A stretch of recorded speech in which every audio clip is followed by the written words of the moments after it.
एक बात को लेकर के शिक्षकों में बहुत संशय है, और वो संशय है सेवा निरंतरता को लेकर के। उस संबंध में भी कुछ क्लैरिटी नहीं आई अभी तक विभाग की ओर से कि सेवा निरंतरता का लाभ हमें मिलेगा कि नहीं मिलेगा।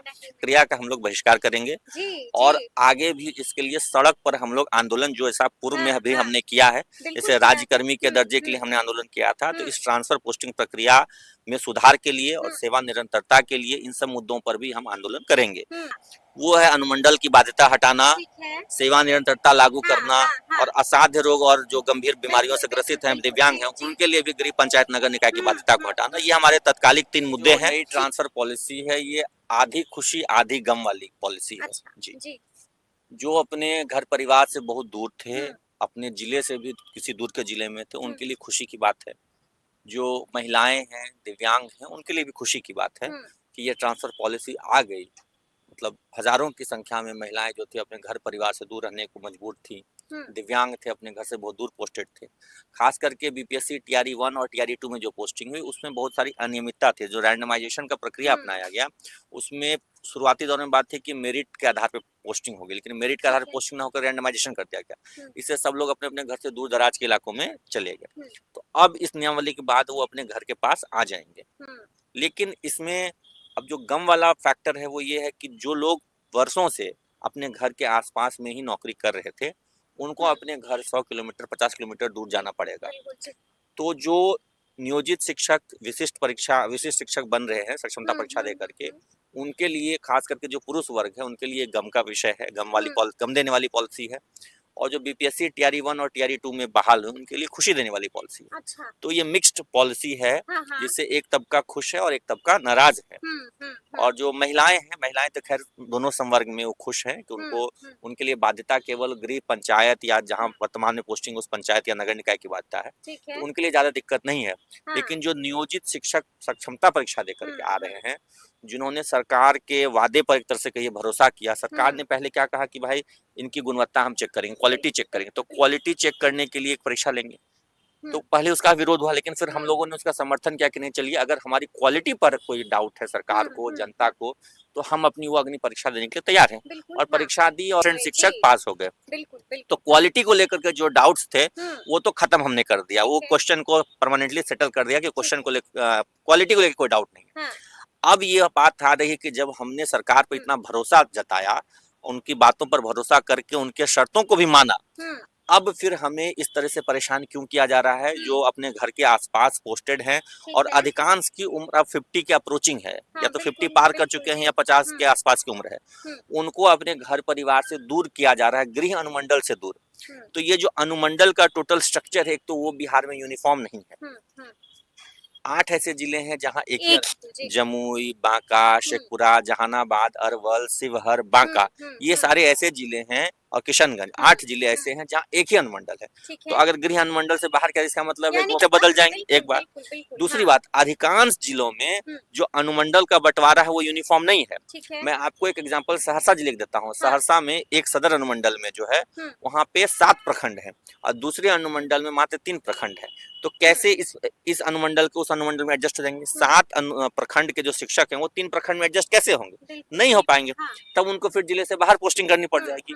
तो ये जो अनुमंडल की बाध्यता लगाई गई है, ये इलॉजिकल है, ये कोई साइंटिफिक मेथड से नहीं एस्टैब्लिश किया गया है कि आप कोई साइंटिफिक मेथड है आप उसको गृह अनुमंडल से बाहर कर दें।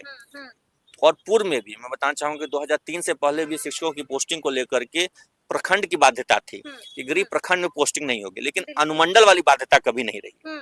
तो ये जो अनसाइंटिफिक अप्रोच अपनाया गया, अनसाइंटिफिक है, और इसका कोई एक यूनिफॉर्म स्ट्रक्चर नहीं है। वो एक नॉन यूनिफॉर्म स्ट्रक्चर है। अनुमंडल बिहार में एक यूनिफॉर्म स्ट्रक्चर नहीं है, सब जगह अनुमंडल का कॉम्पोजिशन। जो नियोजित शिक्षक विशिष्ट शिक्षक बनने जा रहे हैं, पुरुष खास करके, वो इस पॉलिसी से बिल्कुल भी खुश नहीं है, नाराज हैं। बहुत नाराजगी है उनकी, नाराज हैं। इसलिए नाराज हैं कि उनको ऐसा लग रहा है कि हम तो सरकार की हर शर्तों को मान रहे हैं, सरकार के हर वादे भरोसे पर, क्योंकि जब शुरुआती दौर में जब ये संक्षिप्ता परीक्षा की बात चली थी तो उसमें माननीय के पाठक का पत्र है जिसमें उन्होंने कहा है कि मेधा के अंक के आधार पर शहरी क्षेत्रों में पोस्टिंग होगी, चॉइस पोस्टिंग होगी, ये अंक के आधार पर बात हुई थी। और जब परीक्षा का रिजल्ट आ गया, सब लोग पास करके पिछले 9 महीने से बैठे, वो उनके वादे झूठे साबित हुए। उनके जो पत्र थे, मतलब वो तो बजाफ्ता कोई वादा नहीं था, वो तो लिखित एक पत्र है कि अंक के आधार पर पोस्टिंग होगी, और उस पत्र को भी विभाग आज दरकिनार कर ही नहीं मान रही। तो हर तरीके से शिक्षक अपने आप में ठगा हुआ महसूस कर रहे हैं। लग रहा है कि सरकार एक तरह से कोई दुश्मनी निकाल रही है। पहले तो सबसे प्रमुख की बात है कि लैंगिक आधार पे भेदभाव हो रहा है। जी, ठीक है। महिलाओं के लिए केवल पंचायत और नगर निकाय की बाध्यता लगाई गई, पुरुषों के लिए गृह अनुमंडल की बाध्यता लगा दी गई। ये तो लैंगिक आधार पे आप भेदभाव कर रहे हैं।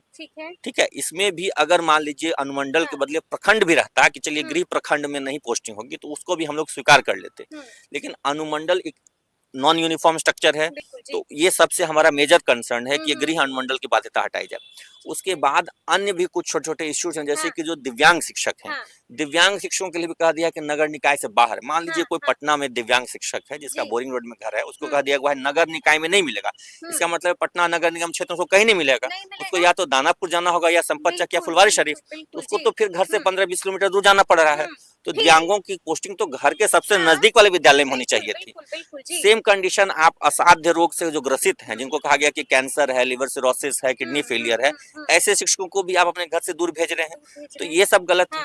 तो इन सब बातों को लेकर के, और एक और जो महत्वपूर्ण बात है कि ये सारा जो आया प्रारूप, उसमें जो विशिष्ट शिक्षक बनने के लिए जो कुछ क्राइटेरिया थे, उसमें एक बात को लेकर के शिक्षकों में बहुत संशय है, और वो संशय है सेवा निरंतरता को लेकर के। उस संबंध में भी कुछ क्लैरिटी नहीं आई अभी तक विभाग की ओर से कि सेवा निरंतरता का लाभ हमें मिलेगा कि नहीं मिलेगा। हमने अगर 10 साल 15 साल नौकरी की है, तो इस 10 साल 15 साल में जो हमें इंक्रीमेंट मिला है, जैसे कि आज कोई शिक्षक अगर लेवल 2 के इंडेक्स 7 में या 8 का वो बेसिक पे ले रहे हैं, तो जो नया पे स्केल है उसमें भी उनको लेवल 7 या 8 का ही पे स्केल मिलेगा, या शुरुआत से शुरू करना पड़ेगा। तो इसको लेकर के बहुत कंफ्यूजन है, सवाल है, इसका विभाग कोई उत्तर नहीं दे रही है, ना हाँ कह रही है ना कह रही है, तो चुप्पी साधा हुआ है विभाग। और ये हम लोग सेवा निरंतरता हमारे लिए बहुत इंपॉर्टेंट है, क्योंकि हमारी जो सर्विस 10 साल 15 साल 20 साल तक की है लोगों की सर्विस, वो काउंट ही नहीं होगी, तो फिर हम तो एक नई सर्विस में चले जाएंगे एक तरह से।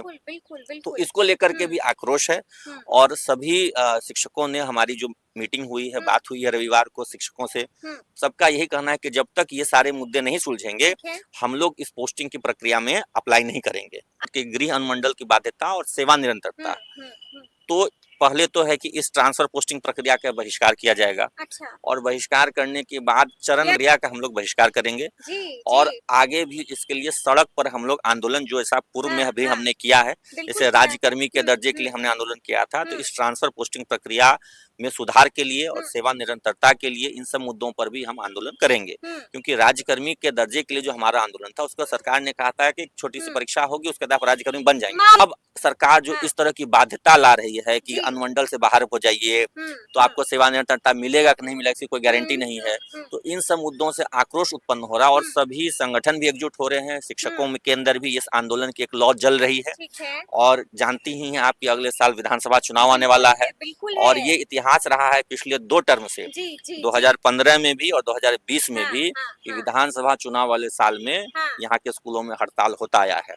लेकिन अब सिर्फ छोटा मोटा आंदोलन नहीं होगा, एक बड़े हड़ताल, एक लंबे हड़ताल की तैयारी में हम लोग। जैसे 2015 में हड़ताल हुआ, 20 में हड़ताल हुआ, वैसी ही पृष्ठभूमि 2025 में भी बन रही है, और इसके लिए पूरी तरह से सरकार जिम्मेदार है। सरकार इस तरह का माहौल बना रही है कि उस शिक्षकों की बात सुन ही नहीं रही है, शिक्षकों से न बात कर रही है। आधिकारिक तौर पर शिक्षक संगठनों से एक नई नियमावली बनाने के दौरान कभी बात नहीं की गई, कभी उनकी राय, वो है अनुमंडल की बाध्यता हटाना, सेवा निरंतरता लागू करना, और असाध्य रोग और जो गंभीर बीमारियों से ग्रसित हैं, दिव्यांग हैं, उनके लिए भी गृह पंचायत नगर निकाय की बाध्यता को हटाना। ये हमारे तत्कालिक 3 मुद्दे हैं। जितने भी हमारे माननीय जनप्रतिनिधि हैं, उनके माध्यम से मुख्यमंत्री जी तक अपनी बात पहुंचाई जा रही है। जितने शिक्षक एमएलसी हैं, वो पत्र लिख रहे हैं हमारे बिहाफ पे। आपने देखा होगा कि जो संजीव बाबू हैं एमएलसी कोसी क्षेत्र से, उन्होंने लिखा है, और भी जो गया से हैं, जो सारण से, वो लोग भी पत्र लिख रहे हैं। तो हम लोग जनप्रतिनिधियों के माध्यम से अपनी बात को माननीय मुख्यमंत्री तक पहुंचा रहे हैं, माननीय मंत्रियों से भी हम लोग मुलाकात कर रहे हैं, और हमें उम्मीद है कि सरकार समय रहते हमारी बातों को सुनेगी, हमारी समस्याओं को सुलझाएगी।